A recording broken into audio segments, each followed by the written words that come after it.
first, which I have read. Right, brilliant. So thank you all for coming.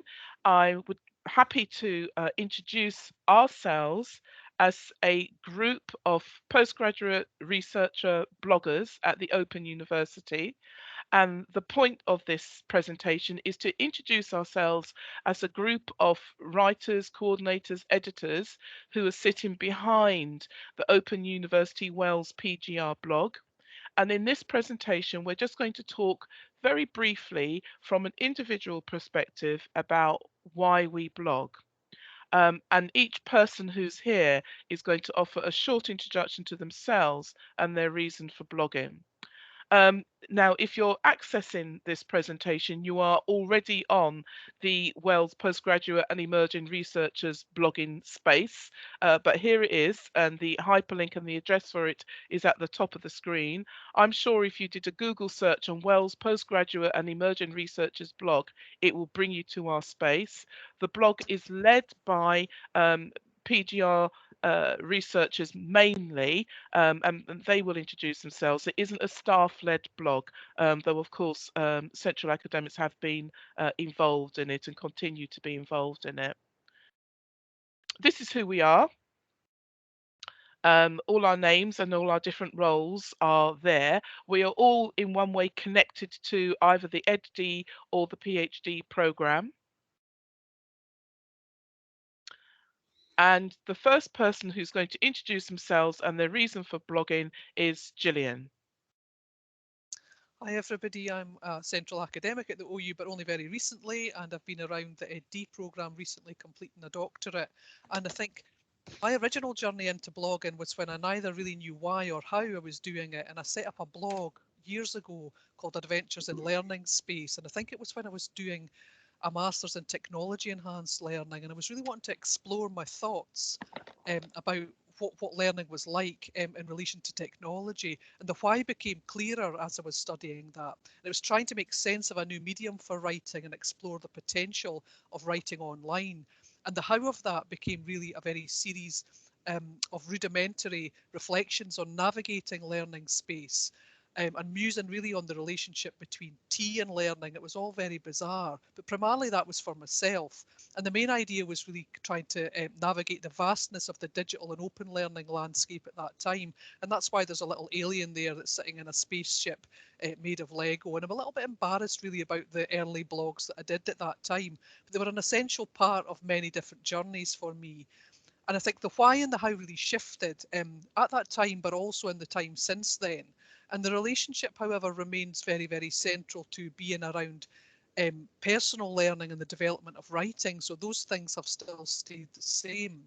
And at the centre of the alien adventurer, that kind of shifted from really blogging to explore, to begin to blog to make sense of things. And now it's really shifting to blogging to refine and edit writing. So quite a change in relation to the function for me in terms of blogging.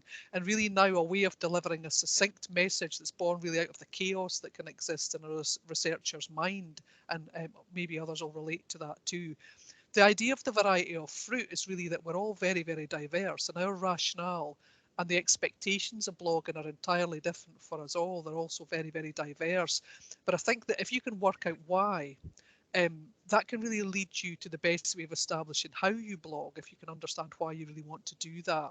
And I think blogging for me really offers the opportunity to prepare, to present, to collaborate globally, and transform and adapt through the writing. And I think blogging's both a journey and also a travel journal for me in terms of my adventures in that sort of learning space. And I'm setting out very much on a new quest now, starting to blog more academic thoughts. And I don't exactly know where I'm going to go with that. And I'm definitely a very different type of traveller to that which I was early on. But the why is very much now about disciplined writing, sharing, chunking information down, but connecting ideas and connecting thinking and thinkers. And the how is very much about that challenge to write with the appeal for others while continuing to make sense of my own thoughts. And that's where I'm at just now with the blogging. Thank you, Gillian. Jane? Hi, I'm Jane, and I've been an AL with an associate lecturer with the OU for about 20 years, and doing a bit of other stuff for them as well. And I finished my EdD last year, and the why and how of why I blog are the same, really all about focus. And I've used this analogy of a picture. It's Slipping Sands by Barbadian artist Victor Klechter to discuss my feelings about blogging, the why and how. So I'll start by saying I was looking at a calendar with an inspirational saying, nothing exists entirely alone. Everything is in relation to everything else. And that's pertinent to how I felt when I began blogging, which was first fairly recently. And so I'm new to blogging, fairly new to blogging. And I found it to be an exercise, a very useful exercise for me in stripping away an idea of all its complexities, the links, the connections that exist, yet also to focus in depth and to be quite personal and really reflective and interrogate my own feelings about an issue, like the beginning of a conversation. And we were given this article to read, Naomi Barnes' Blogging as a Method of Inquiry, where blogging is seen as a conversation, an invitation to an audience to collaborate. And in the beginning of a conversation, we need to introduce an idea, and we can't introduce all its complexities at once, although they all come into my head when I'm trying to do that, which is why I want to focus on blogging and try and focus on things. So for me to lose those complexities, for me, as the tangents, the complications that in my thesis, for example, I would be keep questioning, but would practically take me too long to explain. And if I tried in a blog, I would exceed the word length and also take the focus away from the main idea, the main reason I wanted to blog.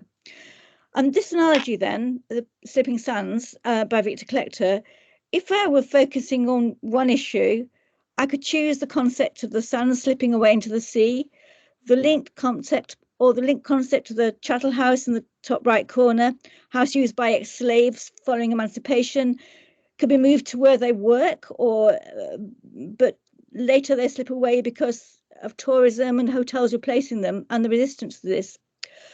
Or perhaps the view of the painter Victor, who did the Treasure series, who's painting to preserve ideas of beauty and interest before they disappear.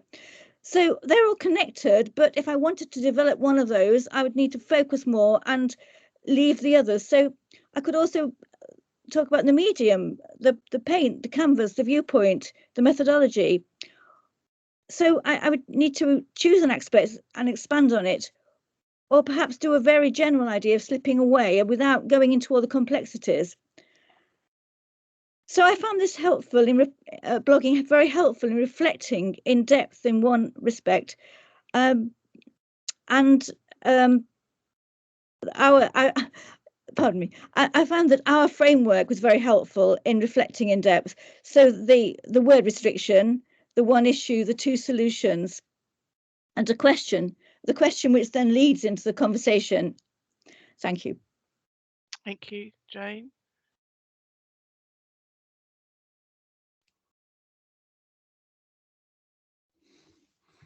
Leslie. Okay then, so hello, I'm Leslie, and I'm going to tell you why and how I blog using these three pictures here. So I've not long ago achieved my EdD, and this means that I've been 4 years training myself to write formally and really impersonally. So blogging for me is a way of retraining my writing, which is why the first picture shows a picture of trainers, of course. So because it's very much like physical exercise for me. It's a way of loosening up and building on any, let's say, academic muscles that I might have begun to develop as a doctoral researcher. So the second picture instead symbolises meditation and reflecting on new ideas. In fact, I've found that blogging has helped me organise my viewpoints and make decisions in a much more relaxed way than writing for examination or even publication ever could. So that's why the picture shows a man standing at a gateway and staring off into the horizon. I believe he's thinking about great things, just like we hope to do in our blogs. The third picture instead symbolises how I approach or how I think of blogging. Of course, we all need a computer, and that's why you can see my computer there in the middle. But next to the computer, you can see my thesis, and that represents the past, because, as I said, I've finished that. That's in the past. And next to that again, there's a book by Kramer and Thompson, which represents the future. So I chose this book because Kramer and Thompson are both academic bloggers and authors, and I follow their blogs. But not only that, this book has got really useful practical advice on writing for publication, and it's really been useful for me since I finished my thesis, and I would advise anybody to read it. Okay, and that's me. That's brilliant. Thank you, Leslie. Jonathan? Yeah, when I was an Open University lecturer working on access courses, I used to blog, and I found it a useful way to crystallise ideas and thoughts. Since retiring 6 years ago, I've not really blogged at all, but having kept my links with an Open University as a doctoral supervisor and now as an associate, honorary associate, I've been invited to help coordinate this postgraduate researchers blog. So I might be encouraged to resume my blogging, and at the very least, I look forward to reading and helping postgraduate students with their initial forays into blogging. Thank you. Kat? Hi, I'm Kat. So I'm a first year part-time PhD student, and I'm very new to the Open University, very new to the PGR Bloggers team, and very new to blogging in general. So it's not something I've ever felt really brave enough to do. I quite like writing. I write a lot for myself, but I've never taken that plunge to make it into a blog or shared it with anyone else, to be honest. So hopefully through working with the bloggers team, and by the time I finish my PhD in many years time, I'm hoping to have put myself out there a bit more and become a more active blogger.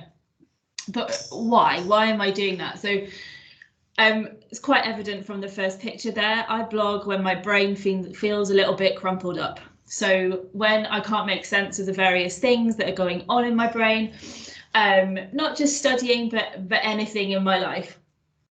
And how I do this very literally is take a step back, make a very large, very sugary cup of coffee, or multiple ones, as per picture number 2. And I sit somewhere other than my study. I take my phone or my laptop or a piece of paper, and I just write. Sometimes I'll take my coffee on the tram, I'll travel further than I need to, or I'll set off earlier than I need to collect my son. And it's just to get out of a different space, put some music on, and just try and clarify something in my head. For me, it's very much an escape from whatever I've been doing earlier that day. And it's my way of taking a step back and really working out how I feel about something to clear my head and get myself back on an even keel. Now I could and I will keep doing this privately, but I've also realised that a lot of the stuff that I write about is likely to affect other people. And I feel like blogging will provide more opportunities for communicating with others, networking and sharing ideas. I know that I've gained a lot from reading the blogs of other people, and so hopefully what I can say and write will speak to other people too. I'm really looking forward to reading everyone else's writing, and I think this group will really allow us to get our research out there to connect far and wide with others in a similar position, and hopefully, as per my last picture, breathe some fresh air and sunshine rather than feeling really crumpled and confused. That's brilliant. Thank you, Kat. So my contribution is the final contribution in terms of why I blog. I'm Azuma Dennis, Carol Azuma Dennis officially, and I'm a central academic at the Open University and indeed the program lead for the professional doctorate in education. And I've started various blogs. I'm a serial blog starter over the years, and I'm really pleased to be doing this kind of blog with other interested others.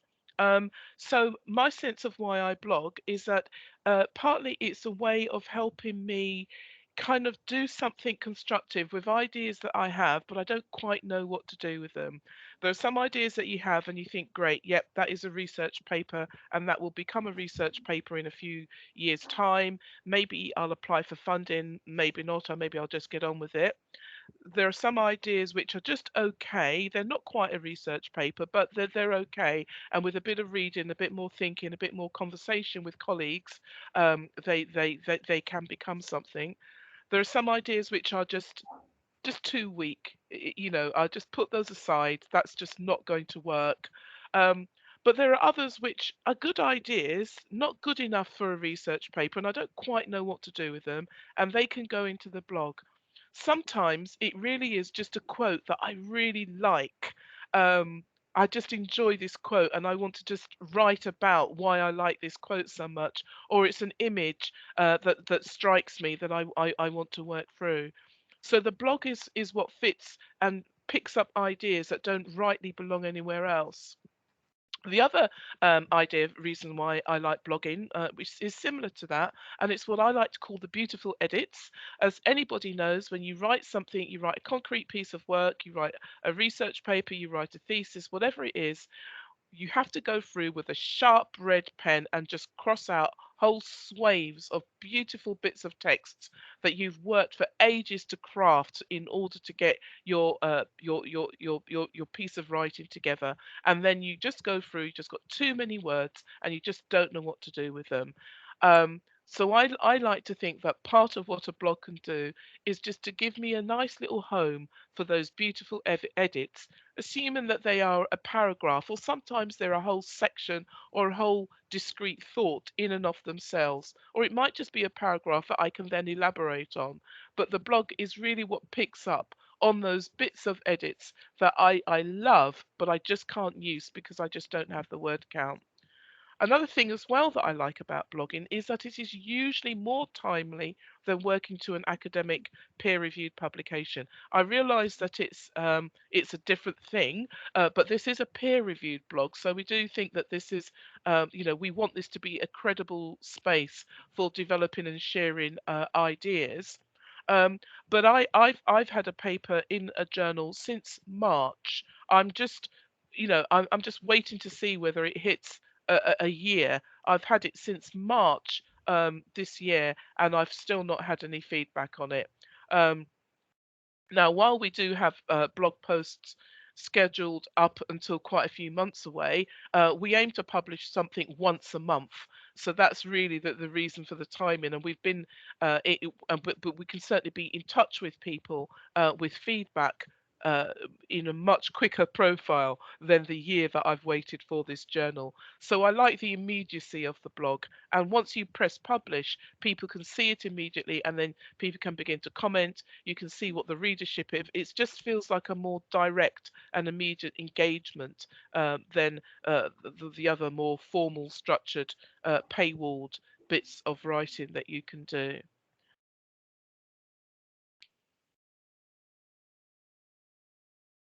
So we've got a bit of a structure for the blogs, but it's not designed to really be a hindrance. It's more designed to be quite supportive to people who are interested in contributing. So here's kind of really, Jonathan and I are going to help just kind of explain what these guidelines are. So what we're really hoping for is that people can select an image that's copyright free to be illustrating their blog, and we can help give you some guidance on that if you need it.